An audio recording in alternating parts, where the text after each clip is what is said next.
Hello everyone. इस video में मैं परफेक्शन आईएएस के 9 प्रयास टेस्ट सीरीज से टेस्ट 3 के हिंदी मीडियम के क्वेश्चंस को डिस्कस करने जा रहा हूं। इससे पहले क्वेश्चन नंबर 1 से लेकर के 75 तक के क्वेश्चंस को मैं डिस्कस कर चुका हूं। आप चाहें तो उस वीडियो को भी देख सकते हैं। तो चलिए शुरू करते हैं। क्वेश्चन नंबर 76, निम्नलिखित में से कौन सा या कौन से सही सुमेलित नहीं है? माइटोकॉन्ड्रिया से एनर्जी रिलीज होती है एटीपी के फॉर्म में, ये सही है। किडनी का फिल्ट्रेशन यूनिट जो होता है वो नेफ्रॉन होता है, ये भी सही है। फेफड़े के अंदर जो गैसेस के एक्सचेंज का साइट जो होता है, गैस विनिमय का साइट, वो होती है अल्वियोलाई यानी कुपिका, ये सही है। राइबोसोम अवशिष्ट निपटान है, नहीं, राइबोसोम प्रोटीन की फैक्ट्री, वहीं पे प्रोटीन का सिंथेसिस होता है। लाइसोसोम जो है अवशिष्ट निपटान केंद्र है, यानी suicidal bag of the cell lysosome है, तो ये सही से सुमेलित नहीं है, सो राइट ऑप्शन डी होगा। एरोबिक श्वसन के संबंध में निम्नलिखित में से कौन सा कथन सही है? यह कोशिका द्रव में होता है, कोशिका द्रव में नहीं होता है, ये माइटोकॉन्ड्रिया में होता है, तो ये गलत है। यह अवायवीय श्वसन की तुलना में यानी एनारोबिक रेस्पिरेशन की तुलना में अधिक ऊर्जा पैदा करता है, बिल्कुल सही है। यह ग्लाइकोलाइसिस के साथ प्रारंभ नहीं होता है, नहीं, चाहे वो एरोबिक रेस्पिरेशन हो या एनारोबिक रेस्पिरेशन हो, दोनों ही केसेस में ग्लूकोज पाइरूवेट में कन्वर्ट होता है, यानी ग्लाइकोलिसिस से ही शुरू होता है, तो ये गलत है। अधिकतर अल्कोहल अंतिम उत्पाद के रूप में उत्पादित होते हैं, नहीं, एरोबिक के रेस्पिरेशन में कार्बन डाइऑक्साइड और पानी यानी वाटर अंतिम उत्पाद के रूप में उत्पादित होते हैं, अल्कोहल नहीं, ये होता है एनारोबिक रेस्पिरेशन में, तो ये गलत है। सही कौन सा है? बी है, सो राइट ऑप्शन बी होगा। निम्नलिखित में से कौन से जिम्नोस्पर्म हैं? तो जिम्नोस्पर्म उस तरह के पौधे को कहा जाता है जो बीजों के माध्यम से प्रजनन करते हैं, लेकिन इनके बीज नग्न होते हैं, यानी इनके बीज के बाहर बाहरी आवरण नहीं होता है। तो यदि इनमें से खजूर के हम देखें तो इनमें इसके बीज के बाहरी आवरण होता है, तो ये जिम्नोस्पर्म नहीं है। साबूदाना, देवदार और स्प्रूस है। ये खजूर जो है एक एंजियोस्पर्म है। एंजियोस्पर्म फल देने वाले पौधे होते हैं जो बीज के माध्यम से प्रजनन भी करते हैं और इनके बीज नग्न अवस्था में नहीं होते हैं, यानी इनके बीज के चारों तरफ आवरण होता है, उस कैटेगरी में खजूर आता है। तो इसमें से 1, 2 और 4 हो जाएगा, 1, 2 और 4 राइट ऑप्शन सी होगा। निम्नलिखित में से कौन सा जहरीला रसायन ऊतकों में जमा होकर पीलिया का कारण बनता है? तो वो है बिलिरुबिन। बिलिरुबिन के उच्च स्तर के जमाव के कारण ही पीलिया होता है, और पीलिया होने पे आँखों के सफ़ेद हिस्सा जो है पीला पड़ जाता है। इसके अलावा एल्बुमिन और ग्लोबुलुमिन, ये दोनों ही प्लाज्मा में मौजूद प्रोटीन होते हैं। एल्बुमिन हमारे रक्त प्रवाह में प्रवेश करता है और तरल पदार्थ को रक्त वाहिकाओं से अन्य ऊतकों में लीक होने से रोकता है, यानी लीकेज को रोकता है एल्बुमिन।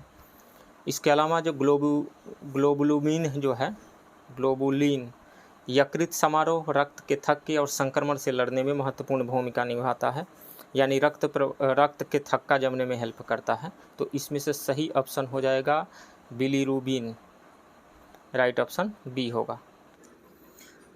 मानव में भोजन के पाचन के संबंध में निम्नलिखित में से कौन सा या कौन से कथन सही नहीं हैं? HCl भोजन को तोड़ता है और बैक्टीरिया को मारता है, यानी हाइड्रोक्लोरिक एसिड जो है, चूँकि ये एसिड है और इसका मुख्य कार्य होता है भोजन को तोड़ना, और पाचक एंजाइम जो होता है पेप्सिन, उसको प्रोटीन में विभाजित करना, और चूँकि ये अम्लीय नेचर का होता है यानी एसिडिक नेचर का होता है, तो ये बैक्टीरिया वगैरह को भी मार देता है, तो ये सही है। पित्त रस वसा का पायसीकरण करता है, बिल्कुल, पित्त रस यकृत द्वारा स्रावित होता है और पित्ताशय में जमा होता है। इसका नेचर बेसिक होता है, यानी यह क्षारीय प्रकृति का होता है, और इसका मुख्य कार्य है वसा का पायसीकरण, तो ये पित्त रस वसा का पायसीकरण करता है, ये बिल्कुल सही है। अम्लीय माध्यम एंजाइम पेप्सिन को सक्रिय करके प्रोटीन के टूटने में सहायता करता है, ये बिल्कुल सही है। पित्त रस से चाइम यानी आंशिक रूप से पचा हुआ भोजन की अम्लता बढ़ जाती है। पित्त रस से नहीं, पित्त रस चूँकि बेसिक नेचर का है और हाइड्रोक्लोरिक एसिड एसिडिक नेचर का है, यानी भोजन जो आ रहा है वो एसिडिक बन चुका है, तो ये पित्त रस क्या करता है, उसके एसिडिटी को ख़त्म करता है, बेअसर करता है। अम्लता बढ़ाता नहीं है, बेअसर करता है, तो इसलिए ये गलत है। सो राइट ऑप्शन डी होगा। पादपों में जल का अवशोषण जड़ द्वारा होता है, यहाँ जड़ होगा, जड़ द्वारा होता है जो जाइलम, यहाँ जाइलम होगा, जाइलम द्वारा पत्तियों तक पहुँचाया जाता है। पादपों में जल का अवशोषण जल द्वारा होता है जो जाइलम द्वारा पत्तियों तक पहुँचाया जाता है। ज से जल और ज से जाइलम, ऐसे याद रख सकते हैं, जड़ों और जाइलम। राइट ऑप्शन बी होगा। प्रकाश संश्लेषण के संबंध में निम्नलिखित में से कौन सा या कौन से कथन सही है? तो प्रकाश संश्लेषण का यदि हम रिएक्शन देखें तो CO2 प्लस H2O ये बनता है glucose C6H12O6 plus oxygen O2। यदि हम इसको बैलेंस करें तो यहाँ आएगा 6 यानी 6CO2 plus 6H2O is equal to C6H12O6 plus 6O2। ये बैलेंस इसका इक्वेशन हो गया। अब ऑप्शन को पढ़ते हैं। पानी के एक अणु का उपयोग करके ग्लूकोज का एक अणु बनता है। ग्लूकोज का यहाँ पर 1 मॉलिक्यूल जो बना हुआ है उसमें वाटर के 6 मॉलिक्यूल यूज हुए हैं, 6 मोल, यानी 1 मोल ग्लूकोज बनने में 6 मोल H2O का यूज होता है। तो ये कथन तो गलत है। एक ग्लूकोज अणु का निर्माण में 6 कार्बन डाइऑक्साइड अणुओं की आवश्यकता होती है। तो ये बी ऑप्शन तो सही है। एक ग्लूकोज अणु के निर्माण में 6 कार्बन डाइऑक्साइड अणुओं की आवश्यकता होती है। बिल्कुल, एक ग्लूकोज का ये जो मॉलिक्यूल है C6H12O6, इसके निर्माण में 6 कार्बन डाइऑक्साइड मॉलिक्यूल की आवश्यकता है। यहाँ पे 6 कार्बन डाइऑक्साइड मॉलिक्यूल की, तो ये सही है स्टेटमेंट। 2 ग्लूकोज अणुओं के उत्पादन के लिए ऑक्सीजन के एक अणु की आवश्यकता होती है। आवश्यकता कहाँ से होती है? यहाँ देखिए, एक ग्लूकोज अणु का, ग्लूकोज मॉलिक्यूल का जब निर्माण होता है तो उस केस में 6 ऑक्सीजन मॉलिक्यूल रिलीज होते हैं वहाँ से। तो 2 ग्लूकोज का मॉलिक्यूल यदि बनेगा तो 12 ऑक्सीजन रिलीज होंगे, 12 मोल ऑक्सीजन रिलीज होंगे। तो ये तो कथन गलत है। आवश्यकता कह रहा है, यहाँ से रिलीज होती है ना, ये गलत है। एक ग्लूकोज अणु के लिए 1 कार्बन और 1 ऑक्सीजन अणु की आवश्यकता होती है। एक ग्लूकोज के निर्माण में 1 कार्बन नहीं, 6 कार्बन की और ऑक्सीजन यहाँ पे कितना लग रहा है, 6 कार्बन डाइऑक्साइड की, या यूँ कहें कि 6 कार्बन एटम की आवश्यकता हो रही है। तो यहाँ पे ये गलत है। तो इसमें से बी ऑप्शन सही है। सो राइट ऑप्शन बी होगा। हार्मोनों की सहक्रियात्मक क्रिया शब्द किससे संदर्भित करता है? किसे संदर्भित करता है? तो जब 2 हार्मोन एक साथ कार्य करते हैं लेकिन विपरीत प्रभाव लाते हैं, नहीं। जब 2 हार्मोन एक साथ कार्य करते हैं और एक ही कार्य में योगदान देते हैं, ये सही है। जब एक हार्मोन एक से अधिक कार्यों को प्रभावित करता है, नहीं। जब अनेक हार्मोन कोई एक कार्य करते हैं, नहीं। जब 2 हार्मोन एक साथ कार्य करते हैं और एक ही कार्य में योगदान देते हैं। सो राइट ऑप्शन यहाँ पे बी होगा। विटामिन और उसके कार्यों के निम्नलिखित युग्मों पर विचार करें। विटामिन ए दृष्टि में मदद करता है। विटामिन ए का रासायनिक नाम है रेटिनॉल, ये दृष्टि में मदद करता है, बिल्कुल सही है। विटामिन ई जिसका नाम है, केमिकल नाम, विटामिन ई का केमिकल नाम है टोकोफिरॉल, ये एंटीऑक्सीडेंट के रूप में कार्य करता है, बिल्कुल सही है। विटामिन बी1 का नाम थायमीन है और ये कार्बोहाइड्रेट के मेटाबॉलिज्म में हेल्प करता है, ये सही है। यह शरीर की कोशिकाओं को कार्बोहाइड्रेट को ऊर्जा में बदलने में मदद करता है, यानी कार्बोहाइड्रेट के मेटाबॉलिज्म में ये हेल्प करता है, ये सही है। विटामिन सी जिसका नाम एस्कॉर्बिक एसिड है, ये WBC का निर्माण करता है, नहीं। WBC हो या फिर T कोशिकाओं के निर्माण के लिए जिम्मेदार जो विटामिन है वो है विटामिन B6, विटामिन सी नहीं। सो इसमें से 1, 2 और 3 सही है, केवल 3 युग्म सही है। राइट ऑप्शन सी होगा। निम्नलिखित विटामिन और कमी से होने वाले रोगों पर विचार करें। विटामिन डी जिसका नाम है कैल्सीफिरोल, इसकी कमी से ऑस्टियोमलेशिया रोग होता है, रिकेट्स और ऑस्टियोमलेशिया रोग होता है, ये बिल्कुल सही है। विटामिन के जिसका नाम है फाइलोक्विनोन और इसकी कमी से ब्लड की क्लॉटिंग नहीं हो पाती है, तो रक्त का थक्का न बनना, ब्लड की क्लॉटिंग नहीं हो पाती है, तो ये सही है। विटामिन ई की कमी से, विटामिन ई का नाम है टोकोफिरॉल और विटामिन ई की कमी से पेरेस्थेसिया नामक रोग नहीं होता है, पेरेस्थेसिया नामक रोग नहीं होता है, इसकी कमी से होता है एटेक्सिया नामक रोग होता है। एटेक्सिया नामक रोग में भोजन से विटामिन ई के उपयोग करने में असमर्थता आ जाती है, यानी उपयोग नहीं हो पाता है, एब्जर्ब नहीं हो पाता है, तो ये गलत है। इसमें से विटामिन बी ट्वेल्व जिसका नाम है साइनोकोबालामिन, और इसकी कमी से ब्लड की कमी हो जाती है, खून की कमी हो जाती है, इनेमिया नामक रोग हो जाता है, तो ये सही है। तो इसमें से निम्नलिखित विटामिन और कमी से होने वाले रोगों पर विचार करें, उपरोक्त में से कौन सा या कौन से युग्म सही सुमेलित हैं? तो 1, 2 और 3 सही सुमेलित हैं। 1, 2, 3 नहीं, 1, 2 और 4, 1, 2 और 4 राइट ऑप्शन डी होगा। निम्नलिखित में से विटामिन का कौन सा समूह वसा में घुलनशील है? वसा में घुलनशील दो तरह के विटामिन्स होते हैं, एक तो वाटर में सॉल्युबल होते हैं और दूसरा फैट में सॉल्युबल होते हैं। तो वाटर में सॉल्युबल की यदि बात करें, हम विटामिन्स की बात करें यदि विटामिन्स के, तो वाटर में सॉल्युबल जो विटामिन्स होते हैं वो जैसे बिस्लरी का बोतल आता है, बिस्लरी में वाटर रहता है, तो बिस्लरी में जो सॉल्युबल होगा बी एंड सी, बिस्लरी से बी एंड सी, तो बी और सी जो है वो वाटर में सॉल्युबल होगा, यानी पानी में घुलनशील होगा। इसके अलावा बच गया ADE के, ये 4 विटामिन जो है फैट में सॉल्युबल होते हैं, यानी वसा में घुलनशील होते हैं। तो विटामिन ए का नाम हो गया रेटिनॉल, और डी का नाम हो गया कैल्सीफिरॉल, ई का नाम हो गया टोकोफिरॉल, और के का नाम हो गया फाइलोक्विनोन। यानी रेटिनॉल, कैल्सीफिरॉल, टोकोफिरॉल और फाइलोक्विनोन, ये 4 विटामिन जो है फैट में सॉल्युबल है। तो इसमें से सही ऑप्शन होगा tocopherol, calciferol and retinol, right option C. Nitrogen चक्र के संबंध में निम्नलिखित में से कौन सा सही है? नाइट्रोजन चक्र एक अवसादी चक्र है, नहीं। 2 तरह के चक्र होते हैं, गैसीय चक्र और अवसादी चक्र। तो गैसीय चक्र के अंतर्गत आता है नाइट्रोजन चक्र, कार्बन चक्र, ऑक्सीजन चक्र, जल चक्र, ये आता है।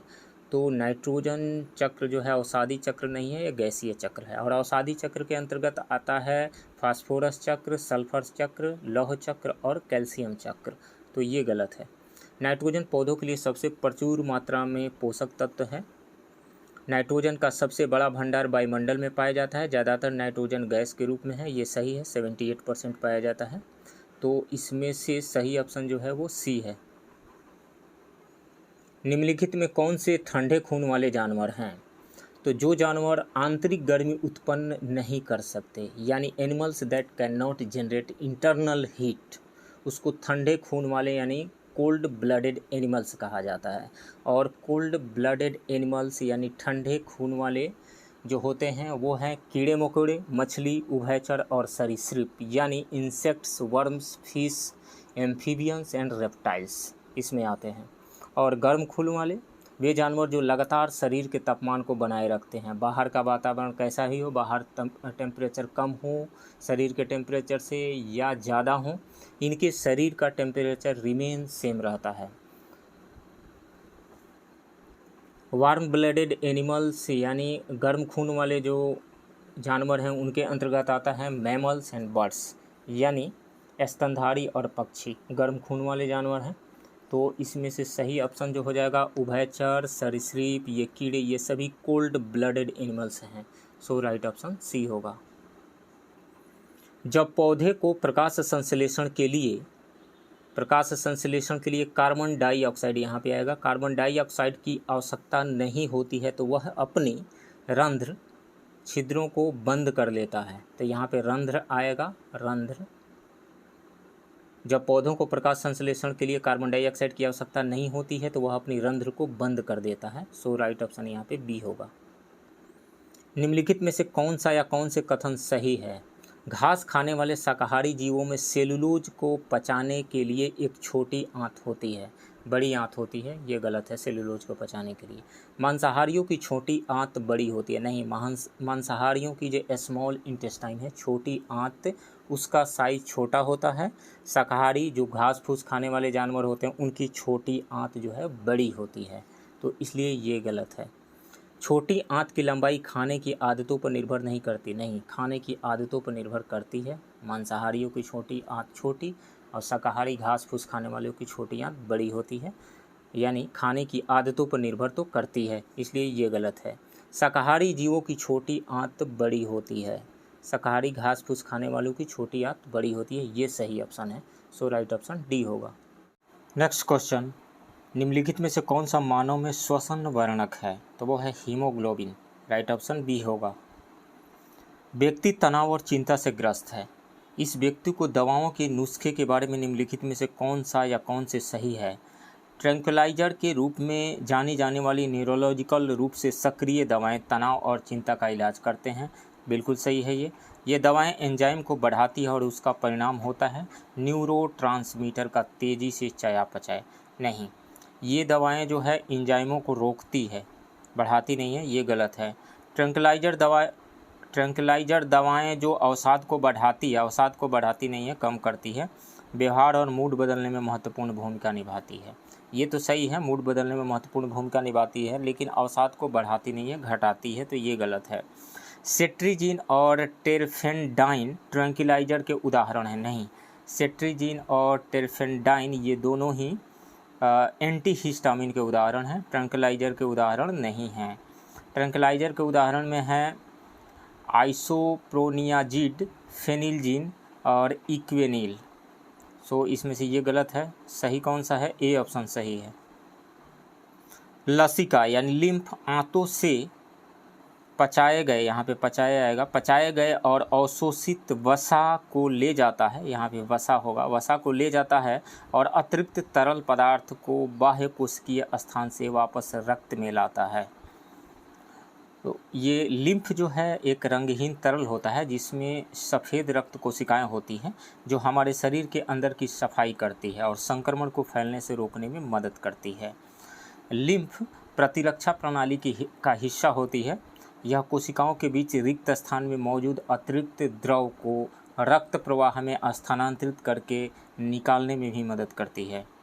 सो इसमें से राइट ऑप्शन डी होगा, पचाए वसा। निम्नलिखित में से कौन सा हार्मोन और उसके कार्य सही ढंग से मेल नहीं खाते हैं? प्रोलैक्टिन, प्रोलैक्टिन स्तनपान कराने वाली महिलाओं में दूध उत्पादन करता है, बिल्कुल सही है। प्रोलैक्टिन पिट्यूटरी ग्लैंड के द्वारा स्रावित होता है और इसका कार्य दूध उत्पादन और स्तन के ऊतकों के भीतर स्तन ग्रंथियों का विकास करना होता है। कैल्सीटोनिन, ये कैल्शियम आयनों को नियंत्रित करता है, ये सही है।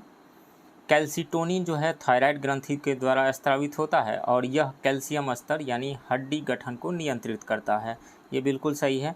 ग्लूकागेन, ग्लूकागेन जो है रक्त शर्करा के स्तर को कम करता है, नहीं, ग्लूकागेन अग्नाशय है यानी पेनक्रियाज द्वारा स्रावित होता है और यह रक्त में ग्लूकोज के स्तर को बढ़ाता है, तो ये सही है, ये गलत है।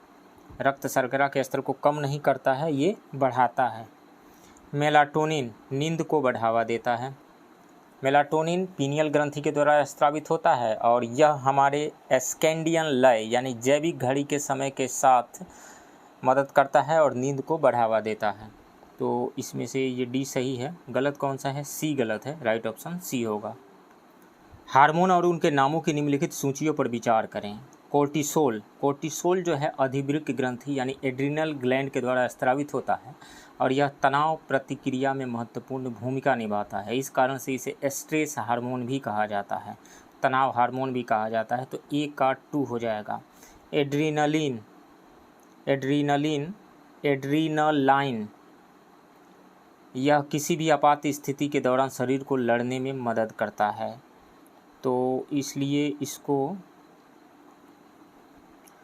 इसको आपातकालीन हार्मोन भी कहा जाता है, एड्रेनालाइन, तो बी का 3 हो जाएगा। ऑक्सीटोसिन, ऑक्सीटोसिन को लव हार्मोन भी कहा जाता है, love hormone. Oxytocin pituitary gland के द्वारा स्रावित होता है और इसका मुख्य कार्य बच्चे के जन्म और स्तनपान के दौरान गर्भ का संकुचन करना होता है, तो सी का 4 हो जाएगा। डोपामाइन, डोपामाइन हाइपोथैलेमस के द्वारा स्रावित होता है, यह मस्तिष्क में इनाम और मूवमेंट के नियमन में महत्वपूर्ण भूमिका निभाता है, यानी it plays a vital role in reward and movement regulation in the brain. इसे प्लेजर हार्मोन के नाम से भी जाना जाता है डोपामाइन को, तो डी का 1 हो जाएगा यहाँ से, डी का 1। तो इसमें से 2 3 4 1, 2 3 4 1 राइट ऑप्शन ए होगा, यानी ए का 2, बी का 3, सी का 4 एंड डी का 1। हार्मोन के संबंध में निम्नलिखित में से कौन सा या कौन से कथन सही है? इंसुलिन पेप्टाइड व्युत्पन्न हार्मोन है, ये सही है। थायरॉक्सिन एक एमिनो व्युत्पन्न हार्मोन है, ये भी सही है। कॉर्टिसोल एक लिपिड व्युत्पन्न हार्मोन है, ये भी सही है। बीटाइन एक कार्बोक्सिलिक अम्ल व्युत्पन्न हार्मोन है, नहीं। बीटाइन एक अमीनो एसिड व्युत्पन्न हार्मोन है, कार्बोक्सिलिक एसिड व्युत्पन्न नहीं, ये गलत है इसमें से। तो हार्मोन के संबंध में निम्नलिखित में से कौन से कथन सही है? तो इसमें से 3 सही है, ए बी और सी, लेकिन क्वेश्चन में इंग्लिश वाले में नॉट है, यहाँ पे कथन सही नहीं है, यहाँ पे नहीं है, नहीं है। तो इसमें से डी वाला कथन सही नहीं है, सो राइट ऑप्शन यहाँ पे डी होगा। हार्मोन के संबंध में निम्नलिखित में से कौन सा या कौन से कथन सही नहीं है? यहाँ पे नहीं ऐड होगा, नहीं है, तो डी ऑप्शन सही होगा। मेलाटोनिन जो है ये पीनियल ग्रंथि द्वारा निर्मित होता है और प्राथमिक रूप से नींद चक्र को नियंत्रित करता है, तो इसमें से बी ऑप्शन सही होगा। मेलाटोनिन हार्मोन अंधेरे की प्रतिक्रिया में पीनियल ग्रंथियों द्वारा निर्मित होता है। इसे अंधेरे के हार्मोन के रूप में भी जाना जाता है। इसका प्राथमिक कार्य मानव शरीर की सर्काडियन लय या जैविक घड़ी को विनियमित करना होता है। यह नींद चक्र को नियंत्रित करता है, सो इसमें से राइट ऑप्शन बी होगा। निम्नलिखित में से कौन सा महिलाओं में प्राथमिक सेक्स हार्मोन है जो यौवन, गर्भावस्था और मासिक धर्म चक्र को नियंत्रित करने के लिए जिम्मेदार है? तो वो है प्रोजेस्टेरोन और एस्ट्रोजन, राइट ऑप्शन ए होगा। निम्नलिखित में से कौन सा या कौन से हार्मोन का युग्म और उनकी स्रावी ग्रंथियां सही सुमेलित है? तो इसमें से ग्लूकाजेन अग्नाशय के द्वारा स्रावित होता है, ये बिल्कुल सही है। अग्नाशय के द्वारा इंसुलिन और ग्लूकागेन हार्मोन स्रावित होता है, तो ये सही है। मेलाटोनिन पिट्यूटरी ग्लैंड के द्वारा स्रावित नहीं होता है। मेलाटोनिन जो है ये पीनियल ग्रंथि के द्वारा स्रावित होता है, तो ये गलत है।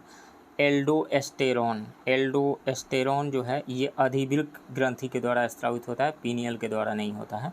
और थायरॉक्सिन थायराइड ग्लैंड के द्वारा स्रावित होता है, ये भी गलत है। सही कौन सा है? ए है। निम्नलिखित युग्मों पर विचार कीजिए। सेरेब्रम स्मृति प्रतिधारण है। सेरेब्रम यानी प्रमस्तिष्क, यह मस्तिष्क का सबसे बड़ा भाग होता है। इसका प्राथमिक कार्य सोच, बुद्धि, चेतना और स्मृति, तापमान विनियमन, ये सब होता है इसका। तो स्मृति प्रतिधारण ये सही है। थैलेमस चेतना और सतर्कता, थैलेमस जो है उसका काम संवेदी और मोटर संकेतों को रिले करना, चेतना और सतर्कता का नियमन करना, ये सब शामिल है, तो ये सही है।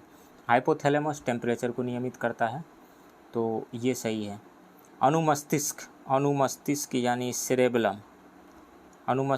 सेरेबलम यह क्या नियंत्रित करता है?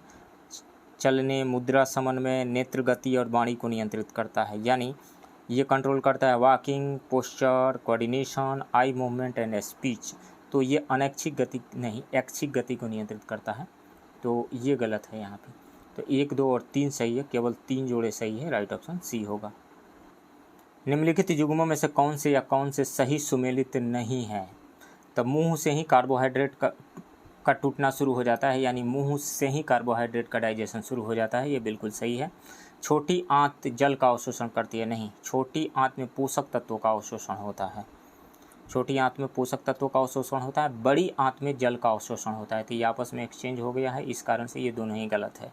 पेट में प्रोटीन का टूटना होता है, ये सही है। तो इसमें से गलत कौन सा है? 2 और 3 गलत है, केवल 2 और 3, राइट ऑप्शन डी होगा। छोटी आंत की आंतरिक परत पर उंगली जैसे प्रक्षेप विली के संबंध में निम्नलिखित में से कौन सा सही है?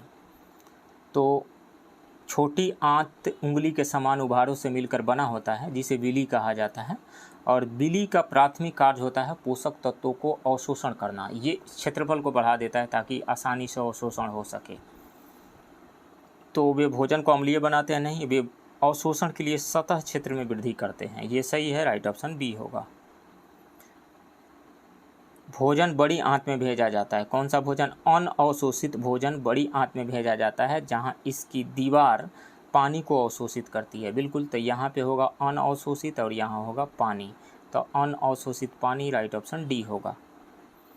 कोशिकीय श्वसन के दौरान कार्बन अणु ग्लूकोज साइटोप्लाज्म में कोशिका द्रव कार्बन अणु पाइरूवेट में टूट जाता है। तो कोशिकीय श्वसन के दौरान ग्लूकोज में 6 कार्बन होते हैं, तो कोशिकीय श्वसन के दौरान 6 कार्बन अणु ग्लूकोज साइटोप्लाज्म में कोशिका द्रव में 3 कार्बन अणु पाइरूवेट में टूट जाता है। बिल्कुल सही है। ग्लूकोज का जो फार्मूला होता है C6H12O6 होता है, और पाइरूवेट का फार्मूला होता है C3H4O3 ये होता है। तो 3 कार्बन पाइरूवेट में टूट जाता है, 3 कार्बन वाले पाइरूवेट में टूट जाता है। 6 कार्बन वाले ग्लूकोज 3 कार्बन वाले पाइरूवेट में टूट जाता है यहाँ से। सो राइट ऑप्शन यहाँ पे बी होगा। निम्नलिखित विशेष अलैंगिक जनन संरचनाओं पर विचार कीजिए। कैनेडिया पेंसिलियम में टूट जाता है। अलैंगिक जनन प्रजनन का एक तरीका है जिसमें एक एकल माता पिता द्वारा एक नई संतान पैदा की जाती है। इसमें जैसे विखंडन, बाइनरी विखंडन, मुकुलन, ये सारी चीज़ें आती हैं। तो इस तरह के जनन में शामिल होता है कैनेडिया पेंसिलियम में टूट जाता है, बदल जाता है, ये सही है। कलिया स्पंज में नहीं, कलिया हाइड्रा में, यहाँ हाइड्रा होना चाहिए था। और जैम्यूल जो है स्पंज में, तो ये आपस में एक्सचेंज हो गया है 2 और 3, जैम्यूल स्पंज में और कलिया हाइड्रा में, तो ये दोनों ही गलत हो गया। 2 और 3 सही सिर्फ 1 है, तो केवल 1 राइट ऑप्शन सी होगा।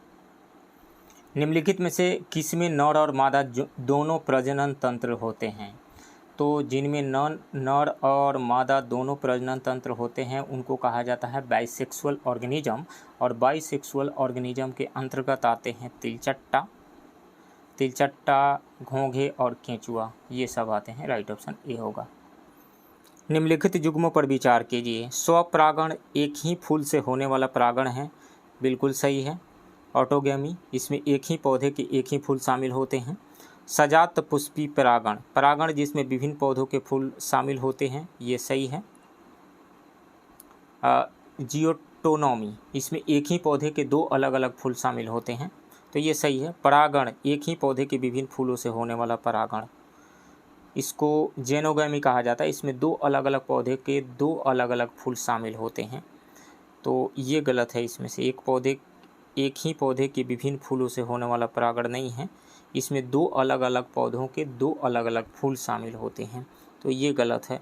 तो 1 और 2 सही है। इसमें से उपरोक्त में से कौन सा या कौन से सही सुमेलित नहीं है? तो तीसरा सही सुमेलित नहीं है, राइट ऑप्शन बी होगा। पौधे की वृद्धि में सुघट्यता यानी प्लास्टिसिटी का अर्थ है। तो प्लास्टिसिटी पौधे की वृद्धि, विकास और चयापचय की दर को बदलकर एक विशेष वातावरण में समायोजित करने की क्षमता है। मतलब plasticity is the ability of the plant to adjust to a particular environment by altering the rate of growth, development and metabolism. या पौधे के किसी भी ऊतक के कोशिका विभाजन की शुरुआत, खोए हुए अंगों को पुनः उत्पन्न करने की क्षमता और इसके अस्तित्व के लिए कई विकासात्मक मार्गों से गुजरने की अनुमति देता है। तो पौधों की जड़ें फैली हुई है? नहीं, पौधे की वृद्धि पर्यावरण पर निर्भर करती है, ये बताता है। राइट ऑप्शन बी होगा। निम्नलिखित में से कौन से अनुवंशिक विकार नहीं है? कलर ब्लाइंडनेस एक अनुवंशिक विकार है। सिकल सेल एनीमिया भी एक अनुवंशिक विकार है। डाउन सिंड्रोम भी एक अनुवंशिक विकार है। लेकिन पर्टुसिस यानी काली खांसी ये अनुवंशिक विकार नहीं है, जेनेटिक डिसऑर्डर नहीं है, तो इसमें से राइट ऑप्शन बी होगा। निम्नलिखित अनुवंशिक विकारों की सूची पर विचार कीजिए। डाउन सिंड्रोम, किनफेल्टर सिंड्रोम और टर्नर सिंड्रोम उपयुक्त में से कौन सा या कौन से अतिरिक्त गुणसूत्र की उपस्थिति के कारण होते हैं? तो डाउन सिंड्रोम जो है अतिरिक्त गुणसूत्र की उपस्थिति के कारण होता है। इसके अलावा किनफेल्टर सिंड्रोम भी अतिरिक्त एक्स गुणसूत्र की वजह से होता है, तो ये अतिरिक्त गुणसूत्र, ये अतिरिक्त एक्स गुणसूत्र, ये दोनों। लेकिन टर्नर सिंड्रोम जो है ये मिसिंग एक्स क्रोमोसोम की वजह से होता है, इसमें मिसिंग की वजह से, इसमें एक्सेस की वजह से होता है। तो उपयुक्त में से कौन से अतिरिक्त गुणसूत्र की उपस्थिति के कारण होता है? तो डाउन सिंड्रोम एंड किनफेल्टर सिंड्रोम। तो 1 और 2, केवल 1 और 2 राइट ऑप्शन सी होगा। निम्नलिखित में से कौन प्राथमिक उपभोक्ता है? तो इसमें से ये जो समुद्री मूत्र लिखा हुआ है ये सी यूरसिन है, सी यूरसिन, यूग्लिना एंड जू प्लैंकटन, ये प्राथमिक उपभोक्ता हैं, प्राइमरी कंज्यूमर हैं। राइट ऑप्शन बी होगा। निम्नलिखित में से कौन सरल अकार्बनिक पदार्थों में अपरद को कम करने के लिए बैक्टीरिया और कवक एंजाइमों की क्रिया का वर्णन करता है? तो वो है अपचय यानी catabolism. Catabolism is the process of degrading detritus यानी dead matter into simpler inorganic substances by bacterial and fungal actions. मतलब अपचय जीवाणु और कवक क्रिया द्वारा अपरद यानी मृत पदार्थ को सरल अकार्बनिक पदार्थों में अपघटित करने की प्रक्रिया है। सो राइट ऑप्शन यहाँ पे सी होगा, अपचय यानी कैटाबोलिज्म।